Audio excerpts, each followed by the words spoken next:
All right, everybody, welcome to our Poop Tip Tuesday. We have a great show tonight. We're going to talk about gluten, all you need to know about gluten. We'll talk about exactly what is gluten, what are the pros and cons of a gluten-free diet. We'll talk about how gluten is processed inside the GI tract. We'll also talk about lactose intolerance. You may not realize that you are allergic to dairy and could be having some dairy issues as well. We'll talk about why maybe you should go dairy-free or not. We'll talk about also what other options there are there when it comes to dairy. And lastly, we'll talk about sugar, the bane of our existence. Should you go sugar-free? Is this something you should do? And your questions live on today's Poop Tip Tuesday. Guys, let's talk about poop. Hey guys, my name is Dr. Samir Islam.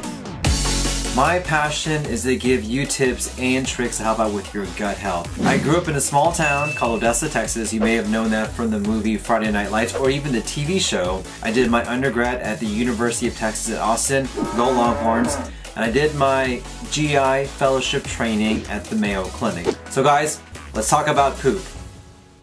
All right, poop troopers, I'm so excited you are joining me today. So if you haven't known, I am Dr. Islam, and yes, I am your poop guru, trying to give you the best tips and tricks so you can live your best life. Every other Tuesday, I go live on the social media streams to answer your questions and to go deep dive on a couple of topics. If you haven't already, don't forget to smash that like button, like, share, and subscribe. And if you haven't already, I would love to know if you're watching this live or on the replay, and also where you are watching this at. I love to hear where my audience is watching this from. Cappy, Elizabeth, good seeing you. Vicky's good seeing you as well. Bee's good seeing you. Carol's good seeing you. Sean's good seeing you. And Ziggy, good seeing you as well. Thank you guys for watching so far on the live stream. All right, so we have a lot of great topics today. And if you have any questions, comment down below. I'll see those questions and I'll get to them as we come across. But the first question we're talking about is gluten. Oh my goodness. Gluten.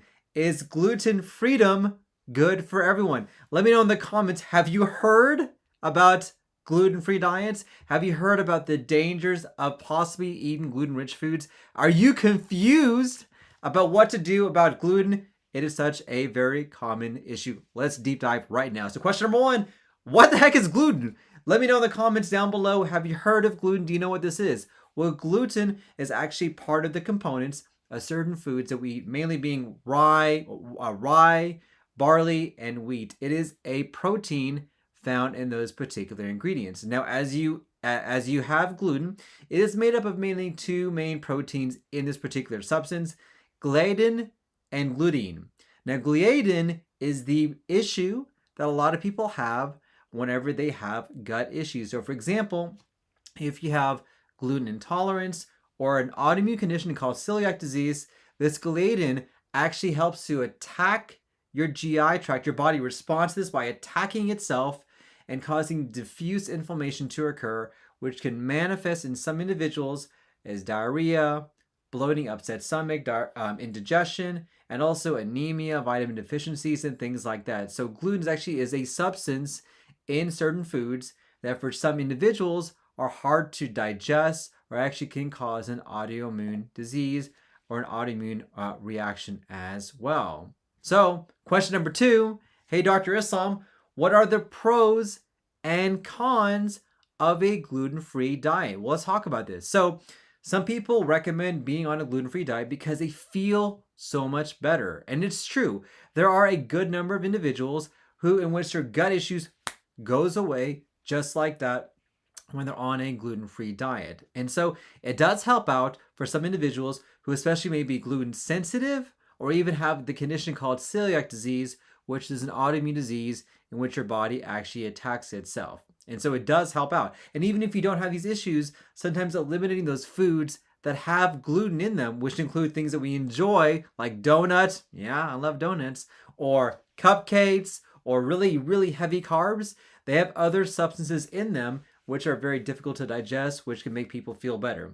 Number two is that also a pro about this is that it's becoming easier to go gluten-free. I see gluten-free stuff everywhere when I go in restaurants, when I go to the grocery store, there are aisles and aisles and aisles of gluten-free substances. Meaning, if you choose to go gluten-free, it is so much easier to do this now than what it was even 5 and for sure 10 years ago. And number four, it actually does work. It actually does work for the right individual.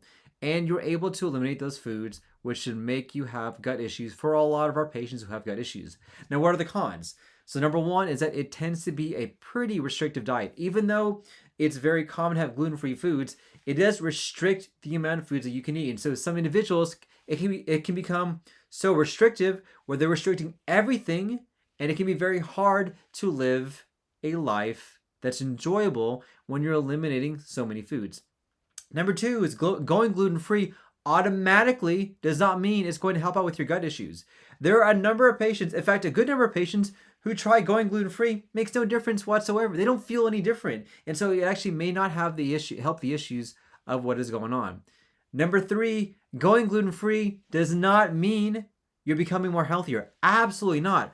There are gluten-free foods that are still terrible for you, full of fats, full of carbohydrates, full of sugars, candy bars, Reese's Pieces can potentially be gluten-free. Come on, I'm not going to suggest you to eat that every single day. No way is that good for your GI tract.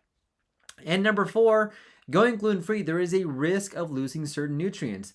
Vitamin B, magnesium, and iron are the most common nutrients that can be missed in individuals who go gluten-free. And then lastly, when you go gluten-free, there's a chance that you can minimize the amount of fiber in your diet. You know me, fiber is the backbone for your gut health. If you have that good fiber, you can build up upon that. And then lastly, going gluten-free actually may not be the reason why you feel better. It's actually certain other foods called FODMAPs, in which gluten is a component of that, which actually you should eliminate more, which can help out with your gut issues when it comes to that. And so it really kind of depends on what we're trying to treat and what we're trying to do as well. Cabby, thank you for watching from Florida. Ziggy, it's good seeing you as well. Super Mario, great question. We'll talk about keto diet and poo. Just remind me later on. And Taz, is good seeing you as well on the live stream. All right. So question number 3. Hey, Dr. Islam, do I recommend going on a gluten-free diet? Well, it's a very good question, and I think it's a very controversial question because it depends on what is going on. So number one, if you have celiac disease, in which you actually have an autoimmune disease attacking yourself, and you actually been tested for this, and we know that you have this, 100%, I do recommend for you to eliminate gluten. Absolutely, it's going to make you feel better. It's the treatment choice for those individuals that have celiac disease. If you don't have that, should you go gluten-free? Well, it kind of depends. If you have bloating, nausea, distension, diarrhea, instead of going gluten-free, I would recommend for you to eliminate what are called FODMAPs, fermentable oligosaccharides, monosaccharides, disaccharides, and polyols. I have a lot of videos on this. This has actually been shown to be a more effective diet than going gluten-free for a lot of our individuals who have gut issues. The issue with a low FODMAP diet is that a lot of people don't realize what this is. So it does involve the help of nutritionists. We have handouts to give. And it's not easy to tell someone, hey, I need a low FODMAP food, or I need to do that, as opposed to telling somebody I need to avoid gluten. I will tell you, if you want to try going on a gluten-free diet, it is very reasonable to try this. Do it for only 2 weeks. See how you feel. If you notice that you start to feel so much better going on a gluten-free diet, I think that gives you your answer right there. There are some people who are very gluten sensitive, and your body's response to gluten is going to tell you exactly which path to go down. But if you want to go gluten-free because you want to be healthier or decrease inflammation or to make your body just kind of reset itself, there's no evidence that going gluten-free is going to do that. There are so many things I've seen on the internet of how gluten can cause inflammation, can cause, I don't know, cancer to form. Unless you actually have celiac disease, there's no evidence for that.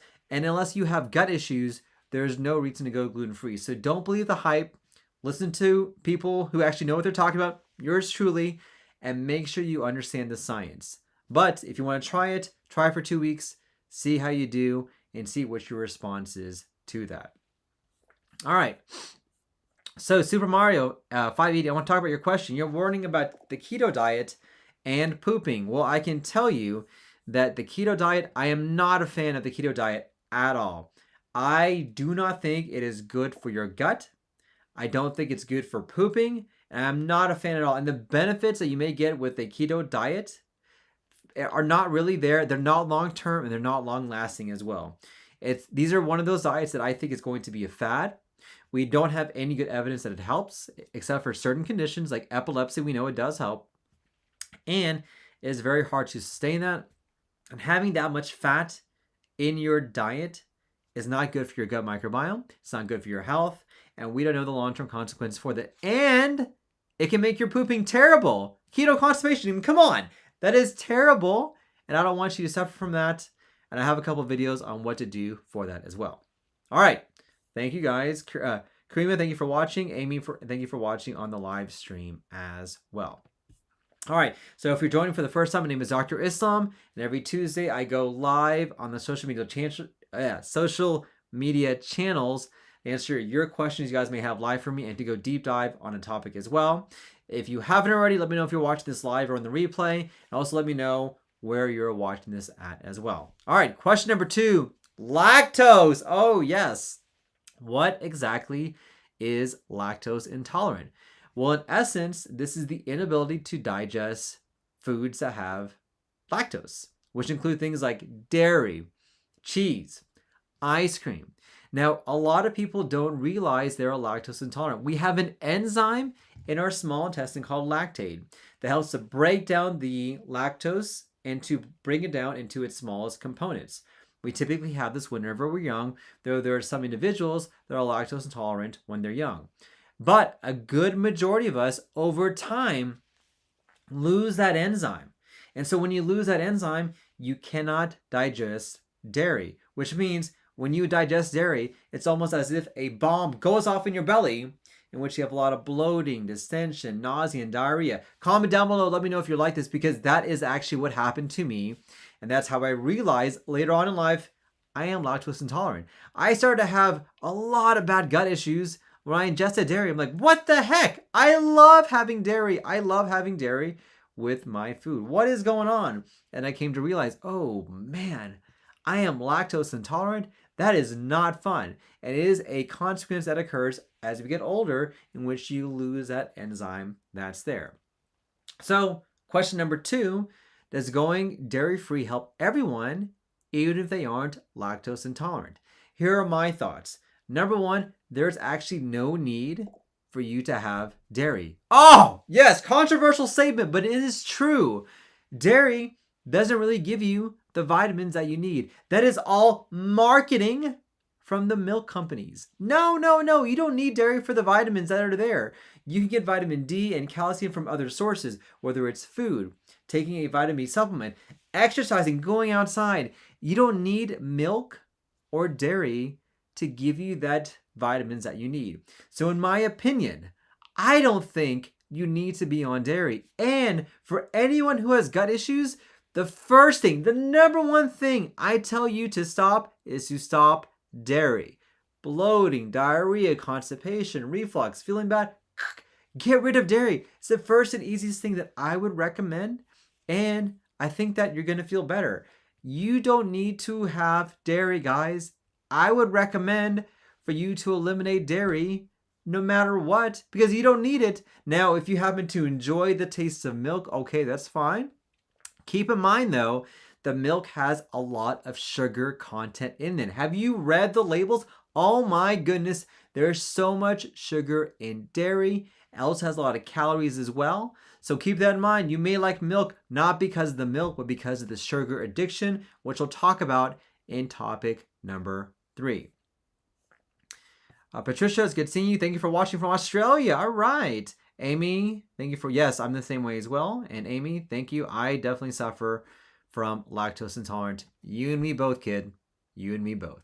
All right. Question number 3. What are the positives and negatives of dairy? Well, let's talk about the negatives first. Number 1, obviously, if you have lactose intolerance, you're going to have bloating, distension, nausea, diarrhea, reflux, GERD, all sorts of gut issues.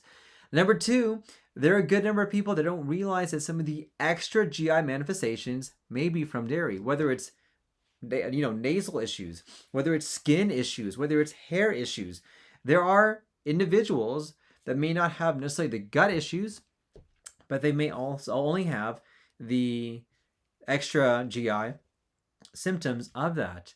And then number three, like I mentioned before, the ingredients in the dairy that we drink are just not good. They're so full of sugar, so full of a lot of calories that you don't need, that don't make you full. It's just not good. So what are the positives of going dairy free, or what are the positives of milk? Well, let me tell you the positive. The positive of dairy on the gut is, let's wait for it. Wait for it. Did you hear it? Nothing.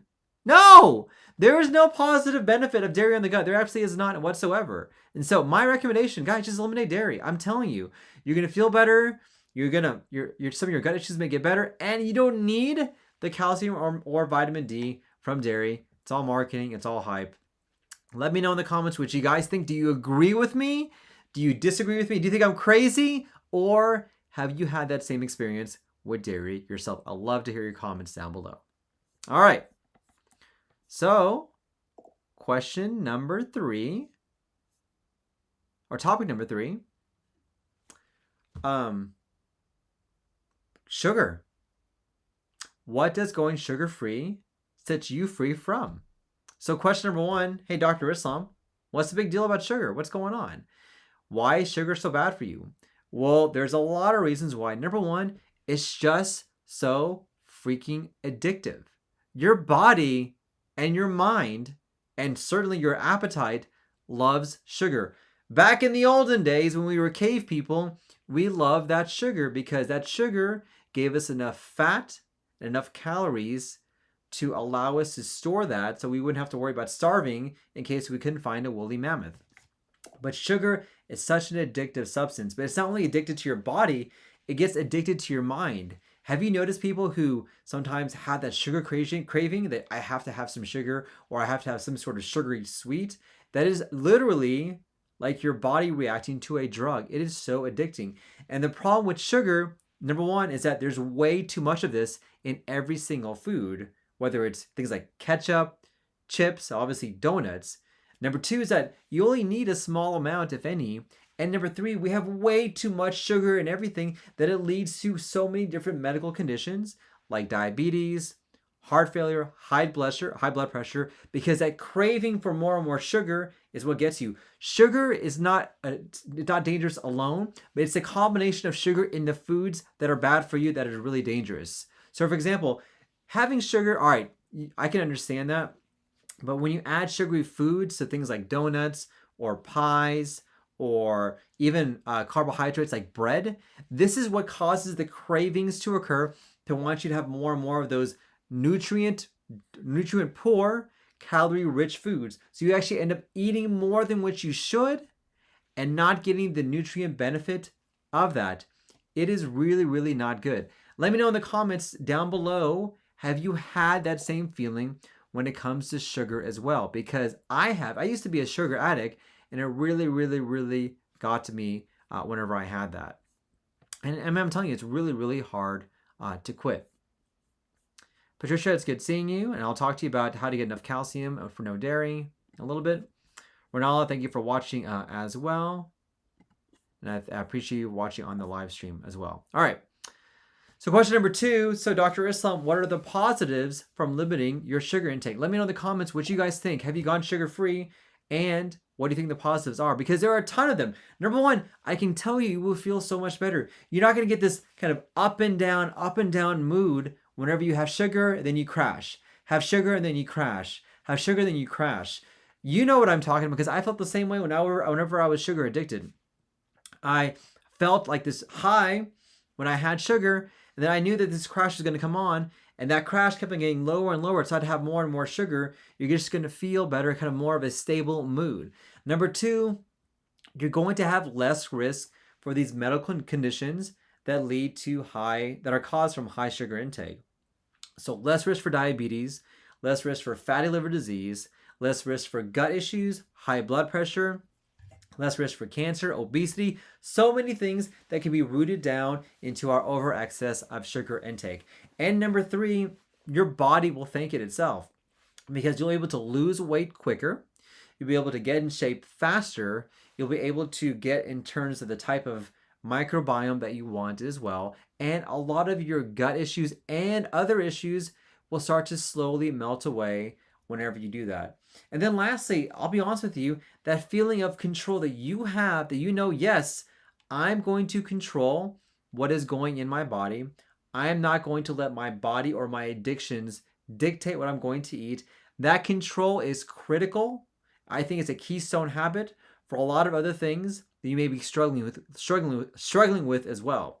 This is why I'm a big proponent of these small things that you can do to control of what your body is trying to get you to get addicted. This is why I love fasting, because fasting gives you control of wanting you to stop eating. Hey, I am not going to eat for a higher cause, whether it's my health or something else. And same thing with sugar as well.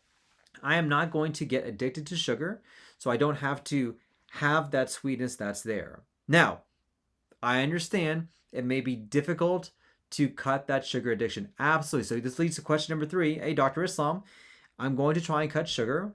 What are some sweet alternatives to sugar? And we have a lot of them that are out there, whether it's stevia, we have Splenda, we have erythritol, we have xylitol, we have sorbitol. We have all sorts of artificial sugars which can be used to help out with beating your sugar addiction. Let me kind of break down some of the myths when it comes to these sugars. Number one, these artificial sweeteners, there's no good studies to suggest that you're going to have more weight gain by having these artificial sweeteners. This is a very common myth that people think. It has not been shown in clinical trials. And in fact, I will tell you, if you're able to have artificial sugars instead of having the real sugar, your body is not going to all of a sudden metabolize this in a way that's going to make you store more fat. It doesn't happen like that, guys. It does not happen like that. You will decrease the amount of calories that you're ingesting. You'll decrease the addiction that you're having, and you won't have to worry about that. Number 2 is that there's always been this myth, and I've heard this from even family members, that aspartame can lead to cancer. Guys, we don't have any really good studies to suggest that. And so I'm honestly calling bull on that. We have no good studies to suggest that. We have no, and the study that we do have, it's not even a great study that was done a long time ago. So it would not make that a risk factor as well. What we do know is that some of these artificial sweeteners can change up your gut microbiome. And so if we're worried about that, that may be a legitimate risk factor. What the long-term consequence of that is, we're not quite sure. But I will tell you, if I had a patient that had a choice between having, I don't know, let's say a Diet Coke and a regular Coke, I am 100% going to recommend a Diet Coke with an artificial sweetener than a regular Coke as well, because it's going to help out with weight loss. Now, there is one exception. Some of these artificial sweeteners can cause gut issues for a lot of our patients, so bloating, diarrhea, constipation, because you may not be able to metabolize those artificial sweeteners. So that would be my one exception to the rule. If you start to notice, hey, I'm having a lot of bloating, gas, diarrhea, or gut issues on these artificial sweeteners, that may be the reason why you want to not introduce that into your diet. But beyond that, this is what I recommend to help limit that sugar craving and hopefully get you feeling better as well. So I hope that answered your question on how to eliminate that sugar addiction. It's a very good question. All right. So Patricia, thank you for watching on the live stream as well. Oh, Rich, very good comment. I want to add this. So Rich, yes, you noticed the highs and lows of energy, angry mood. You remember that when you went sugar-free, but you found that natural sugar fruits does not cause me to experience harmful symptoms. Yes, this is a very good point. So natural sugars found in fruits does not cause these jumps. And I'm a huge proponent, if you want to get your sugar fix, use a fruit. Because you know why? That fiber in the fruit negates those highs and lows that you will get. That's what you need. So if you want that sugar taste, you want something sweet, grab a fruit, grab raspberries, grab berries, use strawberries. That will work. That's fantastic. Great point.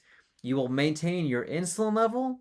You won't have these up and downs. You can hopefully crave your sugar craving and not have the calories that are associated with those foods that have a lot of sugar. Great point, Rich. Thank you for commenting on that.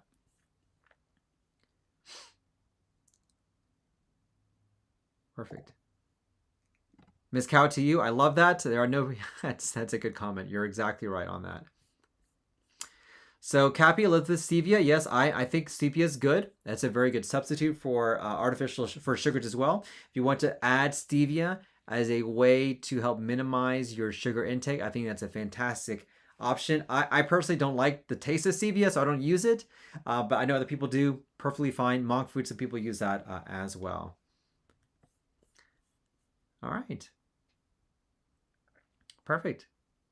Well, let me go through some of the comments here. I appreciate you guys being on.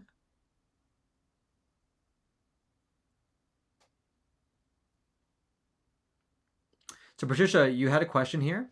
If you don't have enough dairy, how do you get enough calcium? Well, it's a very good question. So I'll tell you a couple things. Number one, you may not realize this, or maybe you do, but you actually don't need a lot of calcium to get the recommended calcium in your body. People think that you need these buckets of calcium. You need to bathe in milk to get the calcium that I need. No, you don't. It's a very common myth. You actually don't need a lot. If you don't have dairy, you get calcium from certain foods that are calcium rich. If you want to start exercising, going outside, you can actually build up your bones that way. If you want to take a vitamin D supplement with some calcium once a day, that's perfectly fine as well. If you do that, that's going to give you enough calcium in your diet where you don't have to worry about losing calcium or vitamin D if you happen to go dairy free. So not a problem whatsoever. All right. Passion, I love this. We need a vaccine to kill the sugar virus. That is a brilliant quote. I love that. We need that. That should be a bumper sticker. I love that a lot. All right, guys, I'm going through some of the comments here. I appreciate you guys watching today. And so if you haven't already, my name is Dr. Islam.